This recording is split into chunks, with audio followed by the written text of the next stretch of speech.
Comment une icône peut-elle encore défier le pouvoir, jusque dans la mort? Même disparue, Brigitte Bardot reste indomptable. Elle choisit qui elle aime, et elle écarte qui elle méprise. La semaine prochaine, le 7 janvier, Saint-Tropez dira adieu à sa reine.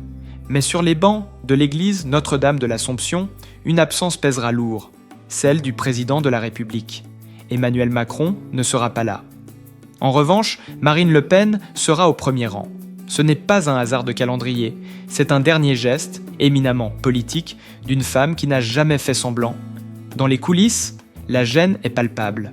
L'Élysée a tenté de bien faire, proposer un hommage officiel, un geste de la nation. La réponse de la famille ? Le silence, pas de suite.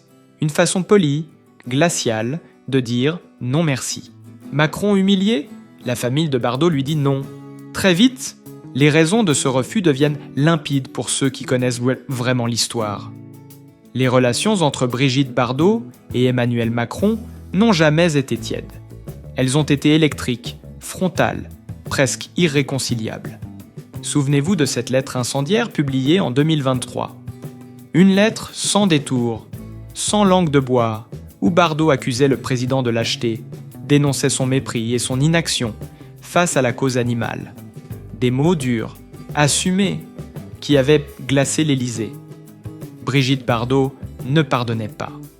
Elle ne croyait pas aux gestes tardifs ni aux hommages de circonstance. Au-dessus de son cercueil, elle ne voulait aucune hypocrisie républicaine, aucun sourire forcé, aucun protocole vidé de sens. Dans l'entourage de la famille, le message est clair. Ce silence opposé à l'Élysée n'est pas un oubli, c'est un choix. Une manière lisse mais tranchante de dire que certaines présences ne sont pas désirées, même pour et surtout dans la mort. L'hommage officiel, proposé par le palais, restait sans réponse. Une absence de réponse qui vaut réponse. Glaciale, définitive. À l'inverse, la présence annoncée de Marine Le Pen ne surprend personne parmi les proches de la star. Elle ne vient ni en représentante politique, ni en figure institutionnelle. Elle vient à titre personnel, amical. Ici, il ne s'agit pas de protocole, mais de fidélité. Brigitte Bardot n'a jamais caché ses affinités. Elle était proche de Jean-Marie Le Pen, avait partagé la vie d'un homme issu de cet univers politique et assumait publiquement certaines idées de ce camp. Elle n'a jamais joué double jeu. Elle n'a jamais cherché à plaire à Paris. Pendant que la capitale se déchire, que la gauche refuse tout hommage national en raison de ses condamnations passées, et que la droite en réclame un au nom de l'icône culturelle, Brigitte Bardot, elle s'en moque. Totalement. Elle a voulu des obsèques à son image, sans filtre, sans compromis, sans récupération. À Saint-Tropez, ce ne sera ni une cérémonie d'État, ni un théâtre politique. Ce sera un adieu choisi, maîtrisé, presque provocateur. En privilégiant l'amitié réelle au protocole officiel, la famille prolonge jusqu'au bout la volonté de Bardot. Une dernière leçon de cohérence, une dernière gifle symbolique au pouvoir. Et peut-être, pour Emmanuel Macron, la plus difficile à encaisser, celle d'être tenu à distance, non par scandale, mais par mépris silencieux. Dans ce dispositif minutieusement verrouillé, une figure joue un rôle central, Bernard Dormal. Depuis le début, son message est sans ambiguïté, même s'il ne s'exprime jamais frontalement. À ses yeux, la présence d'Emmanuel Macron aux obsèques de Brigitte Bardot serait une faute morale, une dissonance, presque une profanation. Ceux qui le côtoient parlent d'une ligne rouge claire.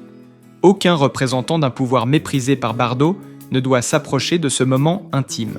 Bernard Dormal n'a jamais pardonné les postures jugées opportunistes, les hommages tardifs, les gestes symboliques qui arrivent quand tout est déjà terminé. Pour lui, voir le président à l'église serait transformer un adieu sincère en vitrine politique. Ce serait offrir une respectabilité posthume à des positions que Bardot a combattues de son vivant, notamment sur la cause animale. Une telle présence serait vécue comme une humiliation, un scandale silencieux pour la famille, une trahison de la volonté de Brigitte. Alors le message circule, sans communiquer, sans polémique publique. Il passe par l'absence, par la fermeture des portes, par ce refus poli, mais inflexible. Bernard Dormal veille à ce que l'ultime cérémonie reste fidèle à l'esprit de sa femme. Pas de récupération, pas de photos officielles, pas de poignées de main forcées. À Saint-Tropez, ce jour-là, il n'y aura pas de place pour ceux que Bardot avait clairement rejetés. Et ce silence, organisé, en dit long. Et ce jour-là, à Saint-Tropez, un nom sera murmuré plus fort que tous les discours officiels, et ce ne sera pas celui du président. La phrase circule dans les couloirs feutrés du pouvoir, comme une onde de choc. Car aux obsèques de Brigitte Bardot, prévues le 7 janvier, l'équation politique se renverse brutalement. Tandis que l'absence annoncée d'Emmanuel Macron pèse comme un silence embarrassant, une autre présence se confirme, assumée, presque revendiquée, celle de Marine Le Pen. La cérémonie religieuse à l'église Notre-Dame de l'Assomption, au cœur de Saint-Tropez, s'annonce déjà hors norme. Retransmise dans le centre de la ville pour permettre au public de se recueillir, elle sera suivie d'une inhumation volontairement plus intime au cimetière local. 2 temps, 2 cercles. Le peuple d'abord, la famille ensuite. Et au milieu, une ligne de fracture qui ne dit pas son nom, mais que tout le monde comprend. Sur X, l'annonce tombe sans détour. Marine Le Pen confirme qu'elle sera présente à titre personnel et amical pour exprimer son affection, sa gratitude et son admiration, et pour être auprès de l'époux de Bardot dans ce moment douloureux. Le message est court, maîtrisé, mais il agit comme un révélateur. Il rappelle une proximité ancienne, des fidélités assumées, et surtout un choix clair. Celui de l'amitié contre le protocole, du lien humain contre l'hommage d'État. Dans l'entourage de Bardot, on insiste. Il ne s'agit pas d'un coup politique, mais d'une cohérence. Brigitte Bardot n'a jamais aimé les demi-teintes. Elle disait oui ou non, sans détour. Ses combats pour les animaux, ses prises de position, ses refus répétés des honneurs institutionnels ont dessiné une trajectoire sans compromis. Que cette trajectoire se prolonge jusque dans la mort n'étonne personne parmi les proches. La cérémonie sera à son image, sans filtre, sans calcul, sans récupération. À l'Élysée, la gêne est palpable. Les hommages officiels ont été publiés, les mots soigneusement pesés, mais l'essentiel se joue ailleurs.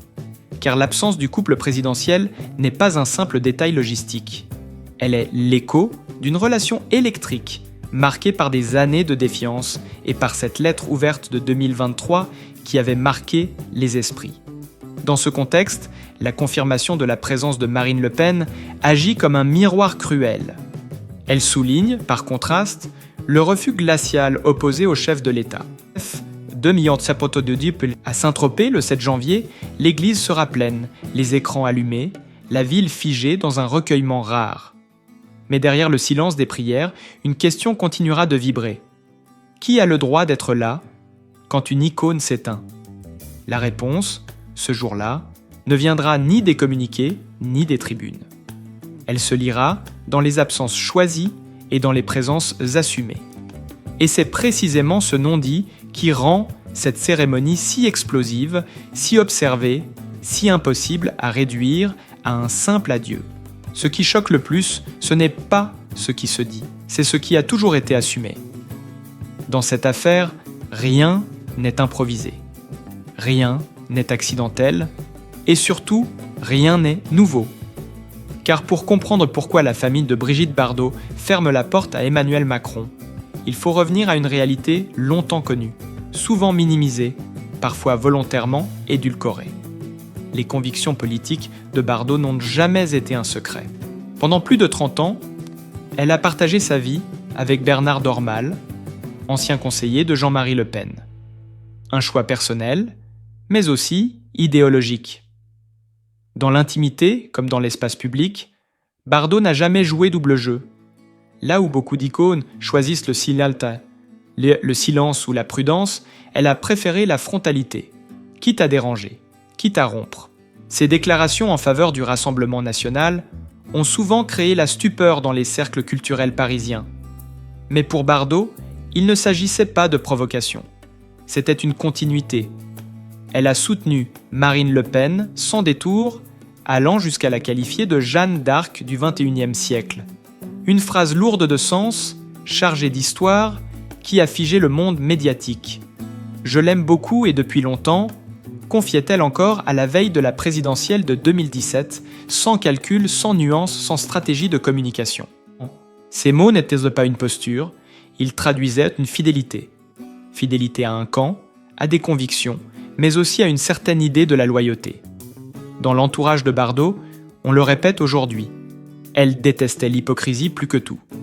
Les hommages tardifs, les regrets protocolaires, les silences intéressés. Pour elle, le respect ne se décrète pas à la mort.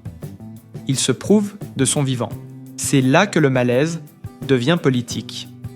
Car accepter la présence d'Emmanuel Macron aux obsèques aurait signifié une réconciliation de façade, un geste républicain qu'elle n'a jamais voulu incarner. Bardot refusait l'idée d'un hommage institutionnel venant d'un pouvoir qu'elle jugeait incompatible avec ses combats, notamment pour la cause animale. Ce refus n'est donc pas un affront ponctuel. C'est l'aboutissement logique d'années de fractures assumées. A l'inverse, la présence annoncée de Marine Le Pen ne surprend personne parmi les proches. Elle n'est pas perçue comme une récupération, mais comme une continuité humaine. Une relation tissée, loin des caméras, nourrie par des échanges, des soutiens répétés, une forme de reconnaissance mutuelle. Dans ce contexte, le contraste est brutal.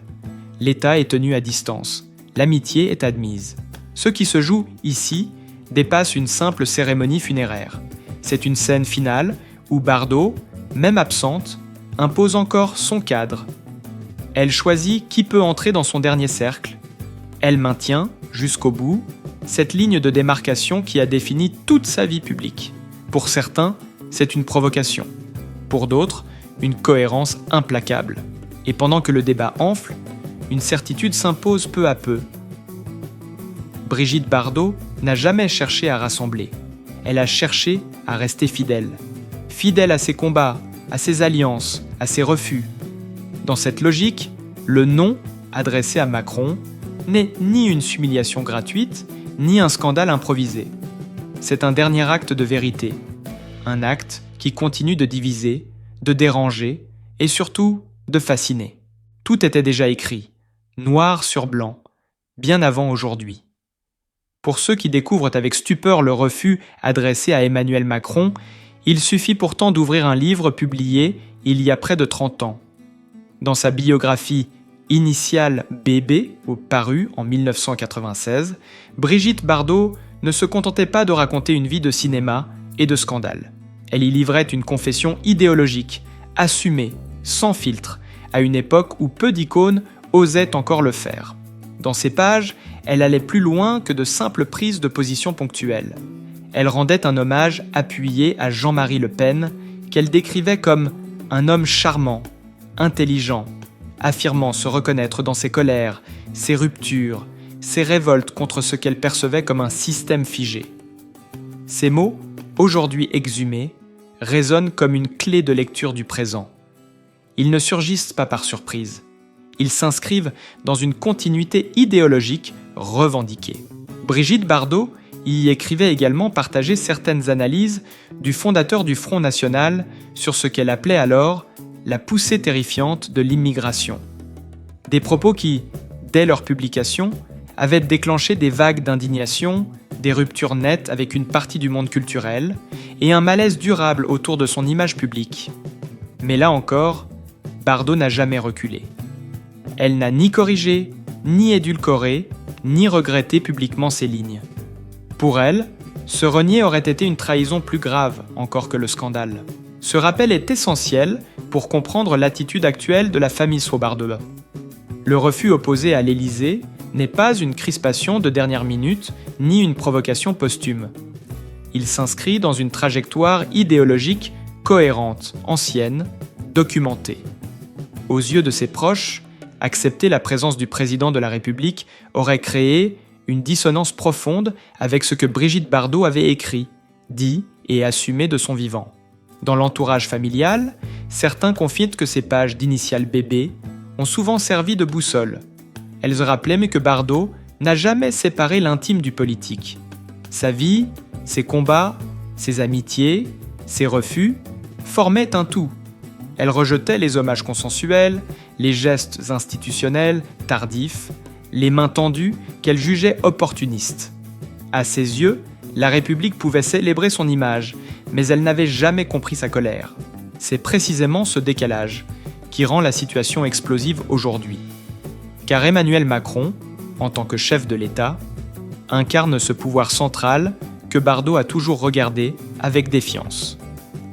Le silence de la famille face aux propositions de l'Élysée apparaît alors comme une réponse parfaitement alignée avec l'héritage idéologique de la star.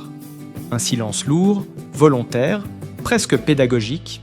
Ce qui dérange profondément, c'est que cette cohérence oblige chacun à regarder la réalité en face. Brigitte Bardot n'était pas une icône consensuelle. Elle n'a jamais cherché à l'être. Elle a préféré la fidélité à ses convictions, à l'adhésion générale. Et aujourd'hui, même absente, elle impose encore cette vérité inconfortable. On ne peut pas célébrer une légende sans accepter ce qu'elle a été dans toute sa complexité. À Saint-Tropez, le 7 janvier, ce ne sont donc pas seulement des obsèques qui se préparent, c'est un dernier acte politique silencieux. Un moment où l'absence d'un président pèsera autant que la présence d'autres figures. Et dans cette tension feutrée, une question demeure suspendue, dérangeante. Jusqu'où une icône peut-elle rester fidèle à elle-même, même après la mort? On ne peut pas séparer la légende de ce qu'elle a dérangé. Au moment où la France s'interroge sur l'absence du président aux obsèques, une autre vérité s'impose, plus complexe, plus inconfortable. Brigitte Bardot n'a jamais été seulement une icône adulée, elle a été toute sa vie une figure clivante, assumée, parfois dérangeante, refusant obstinément la tiédeur et les demi-mots. Car derrière le mythe éternel, celui de la jeunesse insolente et de la liberté incarnée, se dessine aussi le portrait d'une femme engagée politiquement, sans détour. Brigitte Bardot n'a jamais dissimulé sa proximité avec l'extrême droite française. Elle l'a revendiquée, répétée, inscrite noir sur blanc au fil des décennies. Cette constance, qu'on la condamne ou qu'on la comprenne, est un fait. Et c'est précisément elle qui éclaire la situation actuelle. Dès les années 1990, Bardot se rapproche du mouvement fondé par Jean-Marie Le Pen, qu'elle évoque publiquement avec des mots qui choquent alors le monde culturel. Elle parle d'un homme qu'elle dit respecter, d'une pensée dans laquelle elle reconnaît certaines de ses propres colères. Plus tard, cette proximité se prolonge presque naturellement avec Marine Le Pen, que Bardot soutient ouvertement, sans calcul stratégique, sans tentative de réhabilitation médiatique. Pour beaucoup, cette fidélité idéologique a définitivement brisé l'image consensuelle de la star. Pour d'autres, elle a révélé une cohérence rare dans un monde d'images lissées. Bardot ne cherchait pas l'adhésion générale, elle préférait l'isolement à la compromission. Et c'est précisément ce refus du compromis qui résonne aujourd'hui dans le silence opposé à l'Élysée. Aux yeux de la famille Le Bardot, accepter la présence du chef de l'État aurait été perçu comme une contradiction profonde.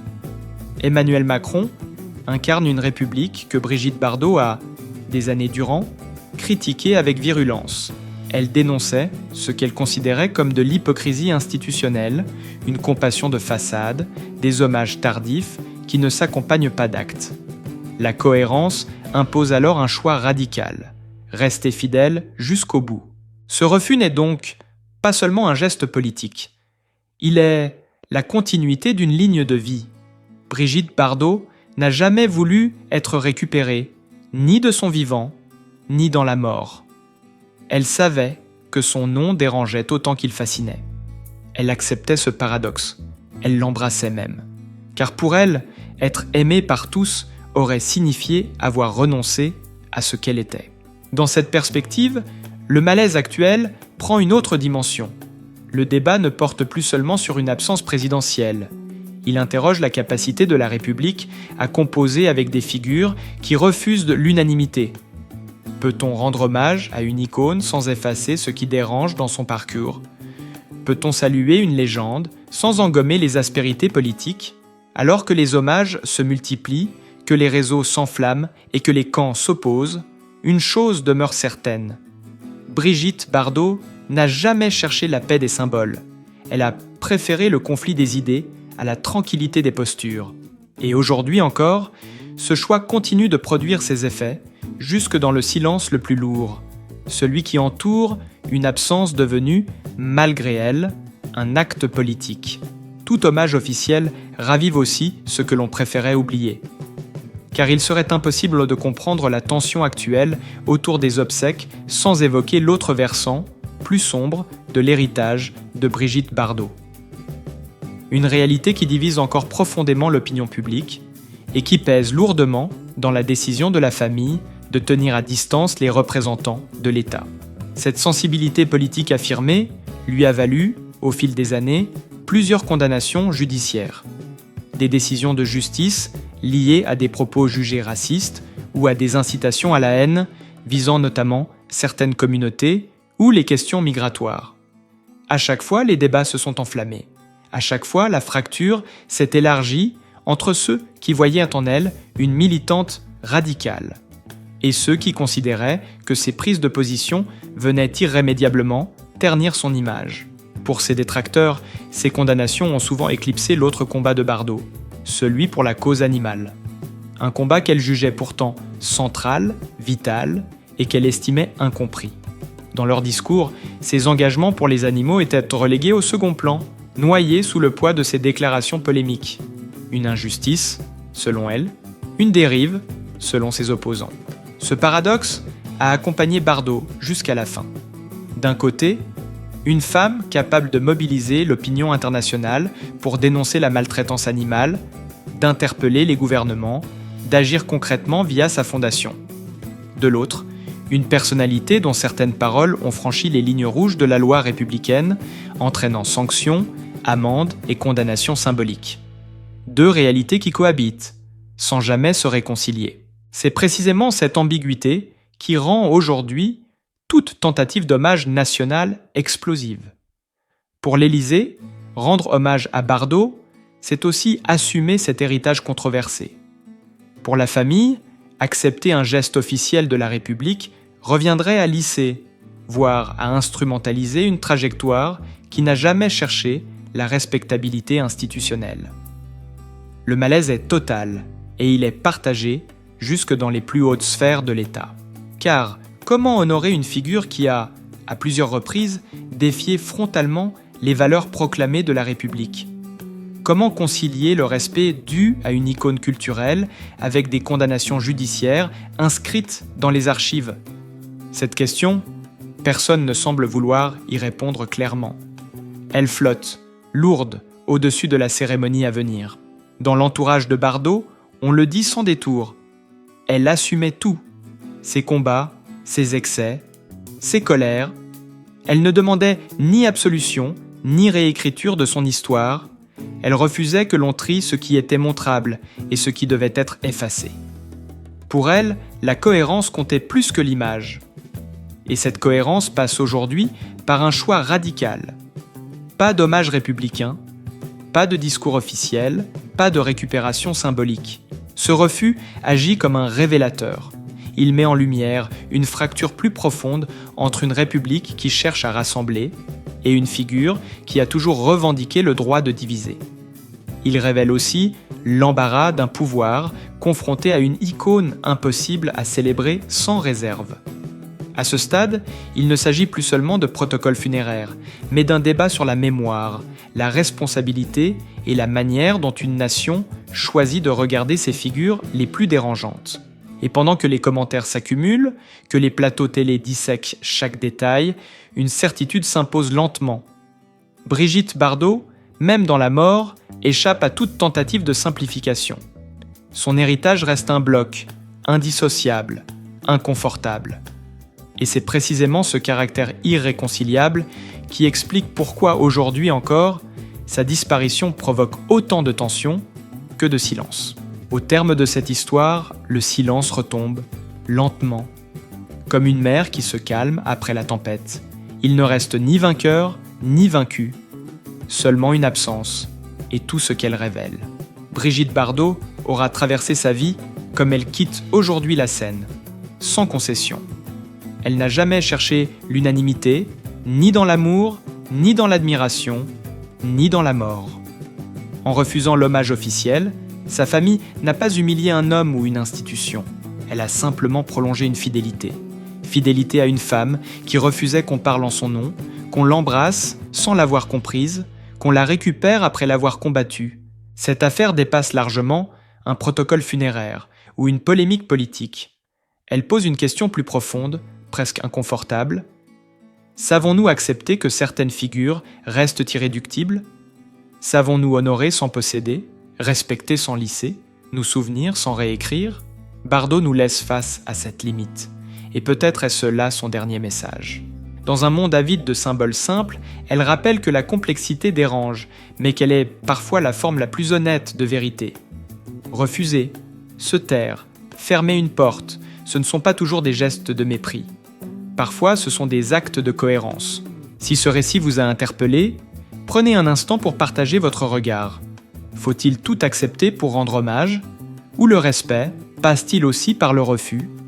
N'hésitez pas à aimer cette vidéo, à vous abonner pour suivre nos prochaines analyses et à laisser votre avis en commentaire. Parce qu'au fond, les histoires qui comptent le plus sont celles qui ne cherchent pas à rassurer, mais à faire réfléchir.